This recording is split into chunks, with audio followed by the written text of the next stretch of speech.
Football's forgotten, the second chance they never got. Imagine being the best in the world today and a nobody by tomorrow. In football, greatness is a fragile thing, and sometimes even the peak can't be reached. We see the Messis and Ronaldos who stay at the top for decades. But what about the ones who were just one moment away, one push away, and one chance away? Injuries, tragedies, problems, and unexpected turnovers. Today, we look at the stars who almost had the world at their feet but never got the second chance they deserved. The Ghanaian kid, almost the next Pele, as the relentless talented players continues to arise from Africa. The continent of pure passion footballers are spreading across the world.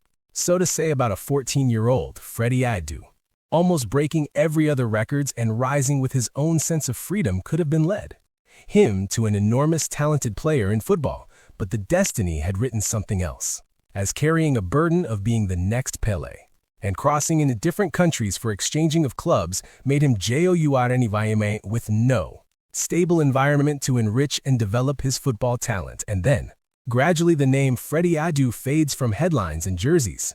But it does leave us with the mature thought of how a person with relentless passion, love and skills can do also fall down before even reaching to his peak performance because of the given burdens in youth.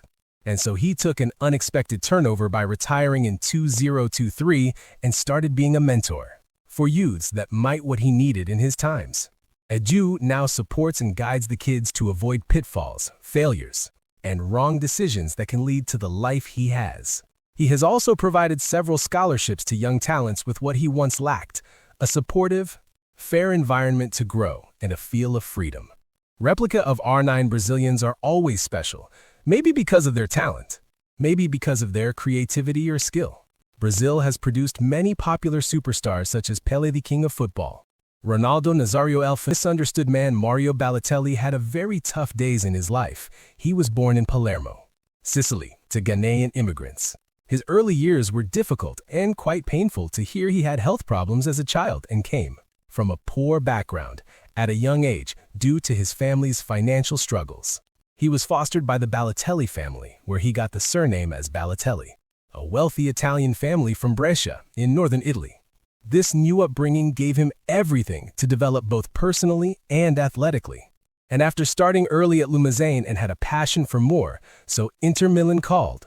And there where he was real beast, the powerhouse, and being counted as still youth spirit, netting 28 fantastic goals and helping Inter to a historic treble, and said to be recognized as the Golden Boy 2010, and so officially crowned the best young player in the world, famously claiming only Lionel Messi was slightly better than him.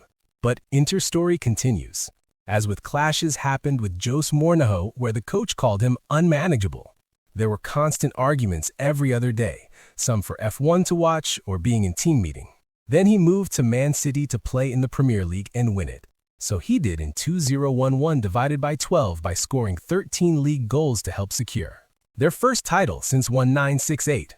Notably, his only Premier League assist for City was the legendary pass to Sergio Aguero for the title. Winning goal against QPR, and the goals increased to 30. But there too, with manager of Man City Roberto Mancini clashed against Mario and had a decent argument fight in training ground. But Super Mario's story isn't about the numbers. It's about the missed second chance, as life takes unpredictable turns and gives shocks. So with Mario, after leaving Man City, went to AC Milan and went quite good, but the wrong decision was wrong for his career, making the way to Liverpool, where he scored just one goal in all appearances. And then the downfall took place. He had fights with Patrick Vieira a couple of times. The main problem in him was being undisciplined, but there was one more problem in people who were around him. They misunderstood him. He faced racism and went through isolations in Italy and elsewhere. The mistake of the people around him made him undisciplined, nothing else. Otherwise, where he would be on the true fans' nose. I am currently playing Tivak in UAE without having any issues yet. The stolen one in the town of Carmagnola, just south of Turin. The wind usually smells of peppers and ancient brick, but in 1969, it gave off a different kind of fire. Gianluigi Lentini wasn't just a boy. He was a beast with a magic of something in him. It seemed he was born with wings too. By the time he wore the Granada of Torino, he was the butterfly. He played with a rebellious elegance, the pure beauty. He didn't just beat defenders. He embarrassed them with a smile that said he knew a secret the rest of the world hadn't learned. Yet, even not Real Madrid as Lentini single-handedly handled the whole Madrid squad and took Torino to finals, and they were growing enormously. AC Milan, the Invincibles, wanted him. They paid a world record fee so high the Vatican called it an insult to the dignity of work. For one golden year in the red and black, G was the master of master. He was the most expensive human being in the history of the sport. He had the money, the fame, and a yellow Porsche that went as fast as his dreams, almost everything on his feet. But life always gives you a sudden shock in these majestic moments. A tire blew at 125 miles per hour. The Porsche 9 divided by 11 became a fireball. Gigi was pulled from the wreckage seconds before the explosion. He survived. But the butterfly was pinned to the earth, to people, and to players. He spent 2 days in a coma. When he woke up, he remembered how to walk, and he remembered how to speak. But his eyes had lost the magic of football. And that's the point. How a tragic incident changed everything. Life did give a second chance to him, but not really as to rise again. The unfinished chapter now comes the Anfield finisher, Diogo Jota. Born in the narrow streets of Gondomar. Success usually has a blueprint. You sign for Porto. You wear the eagle of Benfica, or you join the Lions of Sporting. But Diogo José Teixeira da Silva was a different kind of dreamer and a humble person. He was the boy who paid to play. The kid with the scuffed boots who was told he was too small for the big stage. He took the name Jota, the letter J, not just to be different, but to mark his own path. While others were nurtured in 5-star academies, Diogo was forged in the mud of the lower leagues, learning that if you aren't the biggest, you have to be the bravest. From the ash skies of Wolverhampton to the roaring Red Sea of Anfield, Diogo became a predator. He was the ghost, the player who would vanish for 20 minutes and reappear exactly where the ball was going to land, and that's what magic was. He was a British Portuguese. He loved darts, snooker, and the rainy Tuesday nights. In a world of flashy superstars, he was the guy who went home to play FIFA until 4 a.m., becoming the best in the world at that. 2. He was the underdog who became the king of football. Wolves helped him to rise, and Liverpool made him the joyous Jota.